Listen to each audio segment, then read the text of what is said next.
একটা কথাই বলতে চাই, দিন পরিবর্তন হতে কোনো সময় লাগে না। গতকাল এখানে আওয়ামী লীগ বড় বড় লেকচার দিয়েছে, আজকে বিএনপি আল্লাহর রহমত যদি থাকে, যতদিন আমরা বিছানে মাথা দিয়ে শুতে পারিনি, আওয়ামী লীগ শুতে পারবে না। বুঝতে পারবে যে বিএনপির তাড়ে নিবারণের যন্ত্রণা আজকে কি আমাদের ভোগ করা লাগবে। আমরা রাজনীতি করে বেশি কিছু করতে চাই না, রাজনীতি করে আমরা এলাকার মানুষের শান্তি দিতে চাই। আমাদের প্রত্যাশা এই, আপনারা আমাদের পাশে থাকবেন। আমরা প্রত্যেকের চেষ্টা করব, যারা ক্ষতি করেনি আল্লাহর রহমতে তাদের কোনো ক্ষতি হবে না।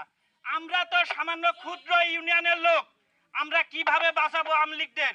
যারা ক্ষতি করেছে তাদের ক্ষতি পুলিশ জানে, ঊর্ধ্বতম আমাদের নেতারা জানে, এরা তো কাউকে ছাড় দেবে না। আমি যদিও চেষ্টা করি একজনকে বাঁচানোর, আমার পিঠ বাঁচবে না।